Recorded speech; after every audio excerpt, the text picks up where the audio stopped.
enti asam no akodru headquarters the almighty Twene Jonas akodru nanim Sammy Gyamfi wajene de Sam George ajene de his excellency the president John Mahama ono so ajene de mum na Ato Forson de wajene kase pa Ato Forson ajene kase memo nkyere mu de enti atwene abuafu no akere wadwen amame ewo comment section aha Penyah block media meso say nidi mu obe like video no that put subscribe button number click verification con latest update na ba kire wadwen de amame ewo comment section let's also bass no share for so nya bia hwe you know come here say ade bia NDC cassette aye no oba mamu no eno no pese wo ye during SIM card re-registration under SLO as the then Minister for Information and Communication. NDC for sorry say it doesn't make any sense. Say your sunlight acquire chip. I be we. Uzasian yensan ko sunlight ko link Ghana card in koye way. It doesn't make any sense. Omo cassette yaye. But omba you know Sam George say obe SIM card re-registration. Nani baby so. Onu say abla no motive you know. There were issue of send a kufa be say your top presidential jet foforo edema oman konkron Ghana so be ya you know president to kwaya obetime e de akwaba hyew ana face no ye beto you know soldiers aircraft military aircraft e de ama ya srafo so be ya se bibia ni a obetime de helicopter no soldiers helicopter na eduru ho no montem but NDC for bogu ye the then opposition party NDC omobogu ye almost had to go but it's so interesting to see say omo no was had go ye no now no omo at $60 million ato ama parliament approve say yemfa nkoto presidential jet and not that alone onemo say enra ana news nim e buy say the president John Mahama was sent to the bill to scrap the COVID-19 levy ema enra no Penyah blog media fully Facebook page no near TikTok near Twitter na yema update over there as the president John Mahama enra no or sent to the bill now. Ya de scrap COVID-19 levy no I said now no COVID-19 levy ye fro no ama edis for agent monyam na omoja no monyam onum say ye de ansa bonko yi bibi fro na de nifa ed bibi e be sha nan bill na ansa ko be ye fro no na say ye de levy bebrebe dum so levy ye adwuma the energy sector levy ye adwuma say taxes na do we be ye de be sha nan no enya de kuma eno ana the almighty Twene Jonas ko kwa pai na oben Canadian pa we any semo a oka obviously the Jimmy for Sam George tell the Jimmy for Sam George say Ghanaians are not ready for same card and this omo ya muache obia say eti we nyina ya to abama mu say mo meye kuro yi same card enye abanye djuma eye network providers na SIM card inti adan na magimi Sam George ye with the BI demonstration me buy betwa trumu inti obi a expect say ade trumu na wo betwa mo obi anim se wagimi adan na moye moa obi anim se trumu no na mo ba betwa mo won inti se mo ntimi ntwa trumu no ma munko bi adwuma mamabunu nye inti afi na ade kwase abetranze o ye ba beji sika obi ameye Ghana card foforo because we Jimmy abra is no usumu aye sa Jimmy sem we ade o mako position enti wo so be ye sa Jimmy sem we bi na ade na manya free Sam George wuni twa asere what now ye ba betwa trumu ntimi ntwa no mo eno ye very important thing na enti ye koto abama am nkwase afo no minim se John Mahama dikam tell trumu se sen yo ntino ntimi ntwam. Driver assistant is temporary closed because of the rain. So now I to catch them say was stop self-driving because of the way I weather na I bad no. Misha Bruni BMW na catch them. Driver assistant temporary closed. Driver assistant say can't drive mommy or assisted driver or my gal intimate by na car na etwimi ho. Tisi osimi control stian kakra. M1 because of insuo no the camera no se ba ko insuo aguso on camera no ne nti o point camera ba ko insuo aguso ne wona pampam nti Sam George wo do kwase abetan se obi nkotua 10 million na 20 million enko register new Ghana card amedonya me obi attack wo nti unima munya Jimmy na mumfa energy ni nyina nko bia adwuma mama bunu na mko tie tichafo ne ka na munyai ka asakese amudi sika ne toto what I say wo fi akofo adu transo 8 years now ti Toyota wuye bi na wo ti Lexus mu u made kurati Lexus mu kwasia bema na anu ya mo ba modernes kafo enso mu ho fi na mgu opposition I every 1 minute we ambulance na munyamisha broni won say ye de concrete age ka akwa nti omo mo ba ni nyina mu nhia yo Hade. Isn't this incredible? Unti pavement na gym ya yeko ya chini nti obi ni ubenya accident ya. Wode be den. Wode ba be pem wode mame mie kana pampam na mo hwe from the sky view. Hade. Ka bia nhia ne on. Nti concrete we a gym sa na speed limit no and about 50. What I say 50 limit and about. So anti Sam George me cannot crash them. Say Semunim or say eyes go got you eyes for no zame ban no mo bokwa ho mo chi immigrant for me o musuro me and eyes ni ufi o mo musuro na o mo Trump na akra suro me o me obi asuro me o metima me nkwase ade unim report do a mesi akofo adekotena Biden chen epa na cho deport boy na mami o na o ha me obe me yelusu Biden's master, I can't do that job for you. I'm sorry. Want me anye. Enti dia Biden enti me anye Trump enti me anye. Ade as a joke. Ice for no meti mama yen kwase ade o mani so amusuro me. Enti betie no kra NDC ni aboa. Asia omu ja jimi no omu ye oman ya ebeboa wa hu fi. Ko muote. Asia akofo adu mese oman na nwan we so se oman na wote wo abra bonkoyi. Abra akwasi broni ahu nyansan ne kuro yi me bedum nya na me chele e no BMW me chele atama penam koda o. Amenyai mi rich abua me oman shin bi okuro bi so e wona me free ameban. All ya say me dey Airbnb ti be call the folk gum renters gum ko here money mo management or property management or mo heso ne ade. So until I'm enjoying being rich or free until other young company for a moa na o dwan me ginom some mama hunyansa was we jiminti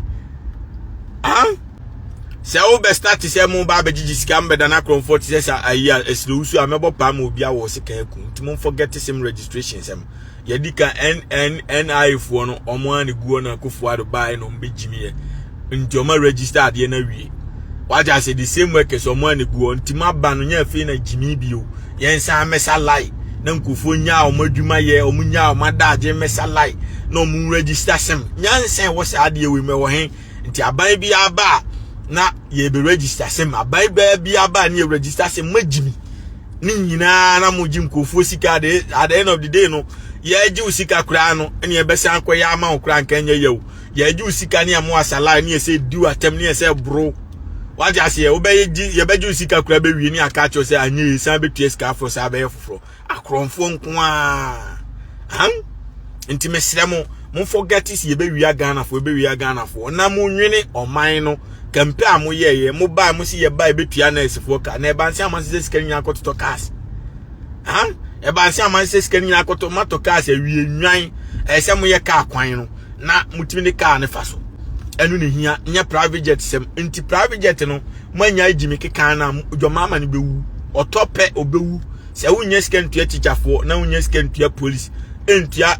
doctors entua nurse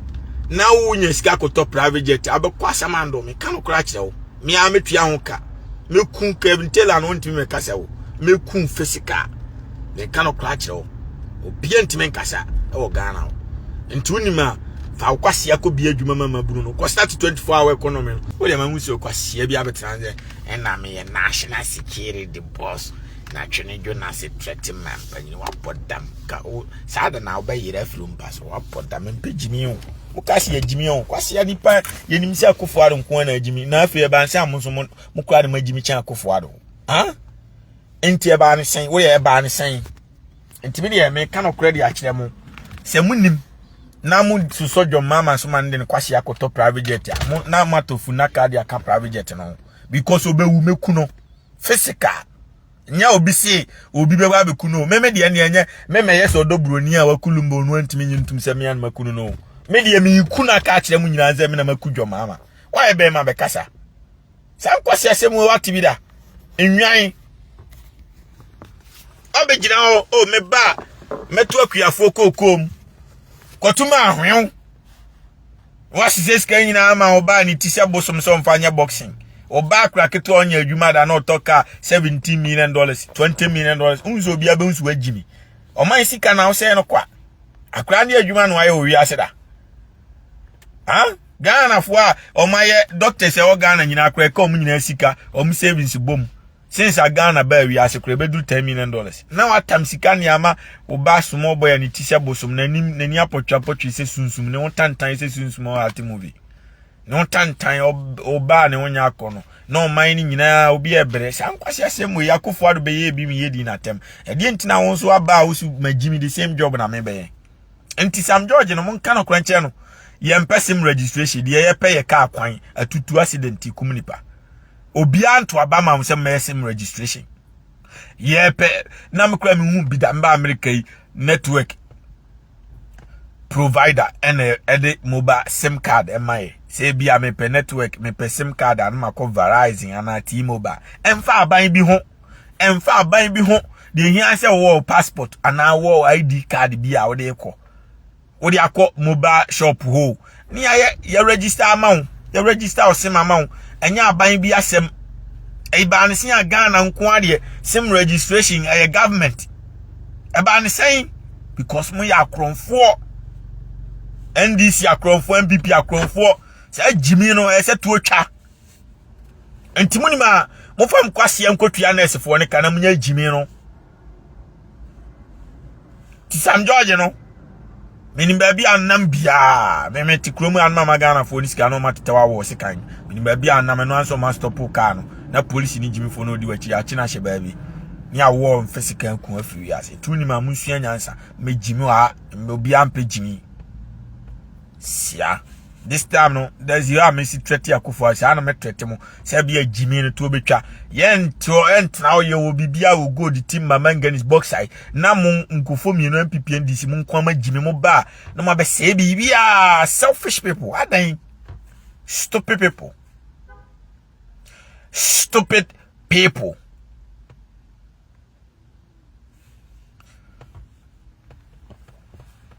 obviously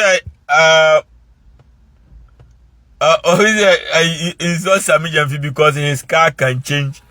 Bechem youth destiny and Bechem next time na mama muntu aba mendis will be become more onam from akraketo waba on na waba oman no mo banyina makande de ba e bibia adwuma mama buna ye on no akoto $500,000 ka biography na de won futuro na makoto kasi na wi o Sammy Gyamfi aden na won kanche John Mahama sisi ana ye wi ankofo yi agimifo yi omto abama yesika wi no yenya nan ye nkoye ka kwan no no mukura nya biso mfa ne yemfa ka papa na ya toto ama ye nkwase ama no yemfa nkoye de na afi no omukura hu se okay at least ye wi omukura ama ya ye bibi kakra ama mo na mukoda sori ya mo sen koto private jet abefa wi mukoto private jet because Ghana government jet no what as a presidential jet no mo pe luxury the empawum the fridge wom the mbetimi akode mo nsa akọ wa hyewfo twem ewom na mo pe mo believe mo be tisa akofo ado mo be John Mahama be wu enti munima musua nyansa mo obi akuno ayi wan be didi ayi na kwasia na otafri Vivian J Trum no ayi Julio Zebra ono na be ren ono ai Vivian J Trum kura otafre kwasi asa jimi ona bere ono enwan obi anya obi a Ghana ana hwan Attorney General Akronfo no de ono oje bribe no Attorney General kware ono se ai yeveze plus se oni ni nyina na de bribe koma abambabin o parliament ni si abambabin ntimi nka omasem because o mato abambabin on ina jimi nko ade be chi no makopase ni beji di levio ni antoso aba because mato abambabin kwase panyin ni ama di levio ji a obi anu na sumu bio enso mudum so na chen MPP fo ne de what I say obi a mobile moji di levio enum every day Ghana ni bi ka chem se yedum light every single day say about disco light it is kan moji kwan moji chedi kwa na ni nyina nso mudi nam san de Jimmy abetena say ye sim registration na kwasia ka wo de mo ka se edwokon na me adadi lu makro nya mabusu ni me podo broni akunu me ka no kra kire mo because kwasia yeso Jimmy we so ahun ebe ma hyewfo no akunkum ko fokunu say NDC fo ni yedede say o makwa koyi I COVID levy free ho na mayi COVID levy free ho na COVID levy na wo ye free ho wakofa dum so levy aba what sense does it make me COVID levy free ho na makofa dum so levy aba o ya boa enti wayi COVID levy no wayi dum so levy because levy ni nyina enyem fa so bia ni so ye good Sammy Gyamfi Sam Penyah ekoto da bia de ba musumanya 8 billion masese sika na kogu John Mahama na ntwie ni dem say Mahama ke nti se sika ni nyina egu ha mo edi ntina moji nti oye kronfo still se utwa COVID levy na wonso waja wo de a Jimmy Sam na John Mahama mo NDC wi ma Jimmy no do obi wiame what you say o wiame me wankafuo me wabefuo na obi wiame ankafuo na onso abana wiame board fuo na afi watwa ankafuo de no maja boy na wo da so wia board fuo na munyina mo akronfo ti de me choni yo nti every levy is levy nti waba utwa akofo ado levy ma twa wonso diem na afi ehun se levy bia ni wo because on mine ye rich ye wo bibia ye wo timber ye wo bauxite ye wo aluminium ye wo prekese ye wo bibia enti sa gold board na wasise sika na ma o mantafo agimefo nde to card ye show off no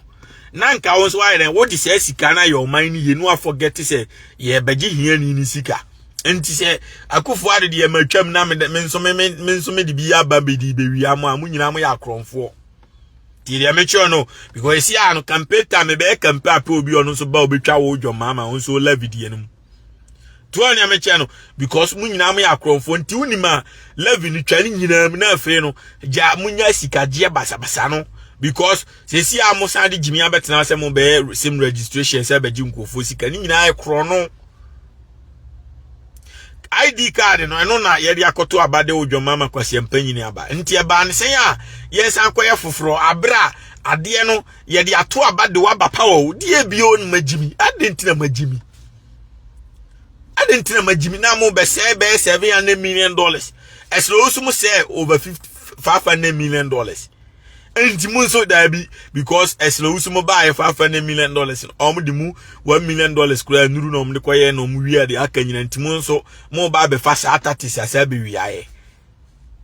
kwasiafo asefo stupid people kwajo frames why subscribe we anko subscribe Twene Jonas Steve na me the comment by my own my body or say Uncle Jonas, please, it's been snowing here, sir. It has made the weather very cold. Oh. Fire the snow so the sun will come again tomorrow. Snow, go away. Snow, go away. Go and come another day. Let the sunshine come across. Me freezing now. Many me BMW. Now, anytime me koto car no, me koto. K5 GT one package. Mama has a car and picture crowd my phone so I'm a charge them. So because me person me last week and be snow no. Na I say no ma spend hundreds of thousands of dollars they are repair. Me even though say me insurance so by insurance no repair mama ya na ne bo increase me insurance rate and the premium rate and every month be a me tua bo nen. Enti e ba sa na me boka nti ene me country insurance na me ama ko repair ma de silence se be o mo meka se o ya repair amount e se e increase monthly scale betua on me chero enti na ma me ko to car nti me car ni o me se me charge them ba me nyanya ata mo fa enchire mo ene we na me de be wo sno nti wo hwe animu na enim e black ti me nya sure se mbe hu won se guide bi bo ha sa guide we no on se guide kese bi bo a meta no ma penti on se bo animu nti eno be so sno no na dwi sno no nyina ma me so on sa metal we no enti a protect car no from snow no enti e be wo snow na mame enti sa enti na mame koto car we enti car we na me be wo snow this year e kire ni ade ase GT enti GT na boy kire ano e chese sports massive sports eni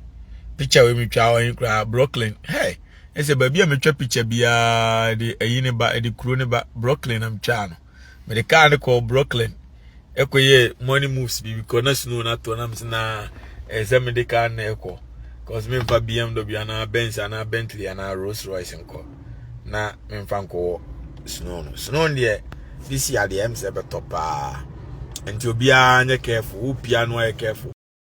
Chira wadwe mame e wo comment section ayi Penyah Block Media. We wish you a Merry Christmas. We wish you a Merry Christmas. We wish you a Merry Christmas and a Happy New Year. Merry Christmas!